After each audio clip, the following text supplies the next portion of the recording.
그래서 머리가 있는 승려를 유발승이라고 하는 겁니다. 유발승. 머리가 있는, 머리카락이 있는, 승려다. 그러니까 머리가 길게 있으면서 내가 마음을 닦고 또 남들한테 도움을 주려고 하는, 뭐, 인생을 살려고 하고 또 부처님을 이렇게 존경하는 마음, 받드는 마음을 제 마음속에 품고 있으면, 그것이, 뭐, 도를 닦는 것이고, 마음을 깨달아 가고 있는 것이지, 마음을 깨달아 가고 도를 닦아 가고 있는 사람이, 승려인 겁니다.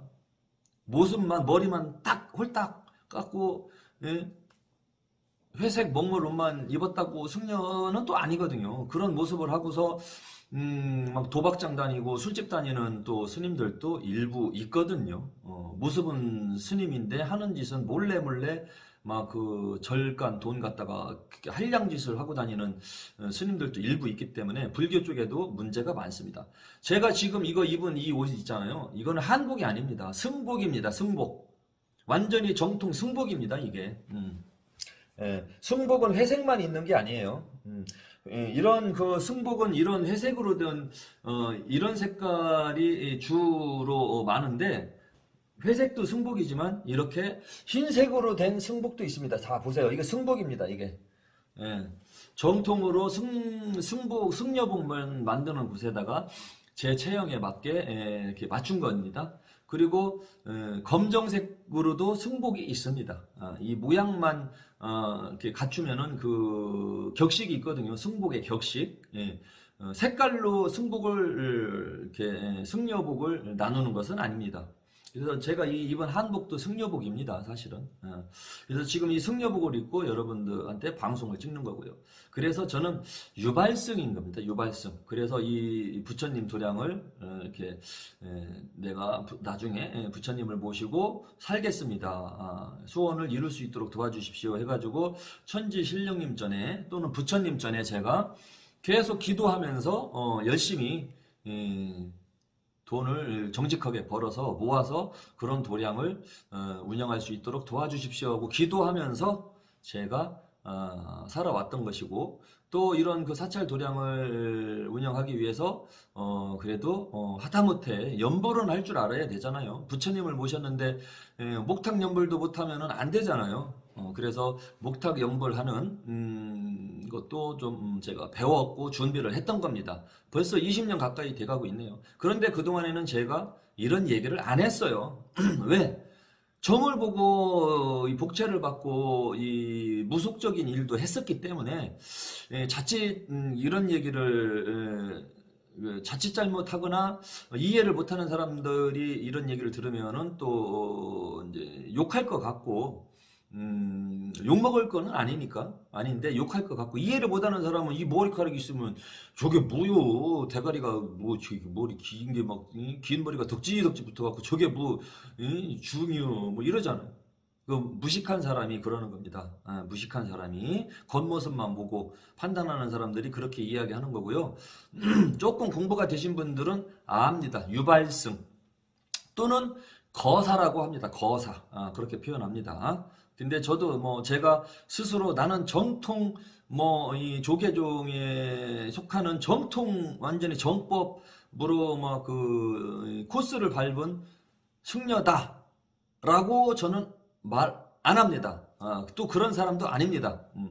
그냥 부처님이 좋아서 마음을 닦고 그래도 남들을 위해서 뭔가 도움을 줄 수 있는 것이 없는가? 남들을 위해서 사는 게 그게 불법이죠. 그게 이제 불교론입니다. 대승불교. 소승불교는 내 자신부터 깨닫고 나부터 찾은 다음에 다른 사람들을 교화하는 것이 소승불교의 교리이고, 대승불교는 나도 나지만 나보다는 내 눈밖에 있는 사물들, 동물들이나 사람들한테 도움이 되는 그 부처님 말씀처럼 실천을 하면서 도움을 주면서 살아가는 대승적인 그런 발자취 행동이 이 대승불교론이고, 그래서 대승불교와 소승불교론이 또 이렇게 나누어져 있는데 사실은 정답은 없습니다. 이것도 맞을 수 있고 저것도 맞을 수 있고. 하지만 제가 소승불교론에서 주장하는 제가 득도를 한 다음에 사람들 중생들을 구제하고 하는 그 역할은 아닙니다. 저는 득도를 한 적이 없습니다. 득도를 안 했거든요. 그런데 깨닫는 거예요. 도를 깨닫는 거가 득도거든. 근데 소소한 득도는 했지. 소소한 득도.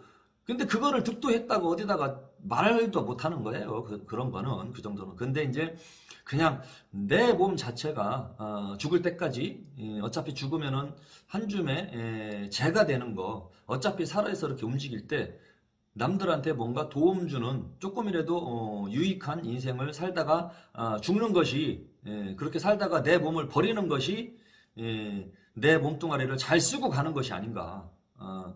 어떤 물건이 있으면 잘 써야지 되잖아요. 효과적으로. 그죠? 근데 그게 막 다 썩어서 쓰지도 못하고 썩어서 저절로 사라지면 아깝잖아. 예? 도끼자루가 있어. 나무가.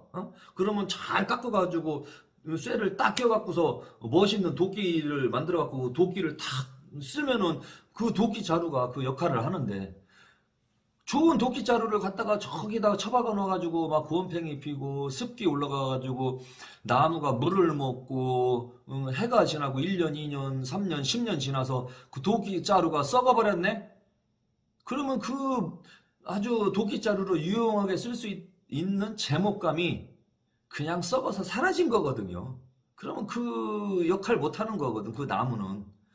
그런 것처럼 저는 제가 엄청난 그 깨달음의 경지에 올라서 득도한 사람은 아닌데, 그래도 나름대로는 조금 이 신의 세계에 대해서, 불교 세계에 대해서 나름대로는 좀 일반 사람들보다 고민을 많이 한 사람이 아닌가. 나름대로 그렇게 이제 평가를 하면서, 좋아, 불교가 있나, 남들한테 즐거움을 주고 또 남들한테 유익하게 뭔가 내 인생을 도움 주면서 살아가면 그것이 포교 활동이고 그것이 부처님께서 권장하는 삶이 아닌가, 그렇게 생각을 해서 제가 이렇게 살고 있는 겁니다. 아직도 진행하고 있는 겁니다. 현재 진행형. 옛날에 사고로 죽었다 살아났을 때 제가 정상적인 건강한 몸을 회복을 하면은 천지신령님과 부처님을 모시고 남들을 위해서 살아가는 인생이 되겠습니다. 제 몸을 바치겠습니다라고 약속을 했었기 때문에 그 약속을 지금도 현재 지켜가려고 노력하고 있는 과정입니다. 저는 득도한 도인이 아닙니다. 하지만 득도를 하고 싶고 깨달음을 이루고 싶고 소소한 거라도 깨달아 가고 싶습니다. 제 마음과 정신을 닦아가고 있는 과정입니다. 아무튼 이것이 이 천보람 태극도령에 대해서 어느 정도 궁금한 점이 좀 해결이 될지는 모르겠습니다만은 제가 왜 이렇게 살고 있는지, 천부람에 왜 들어온 건지, 또 왜 머리를 기르고 있는 건지, 지금 여기 하얀 색깔의 이 옷은 한복인지 승복인지, 그런 이치에 대해서 제가 설명을 드렸습니다. 또 다른 이야기로 또 찾아뵙겠습니다. 감사합니다.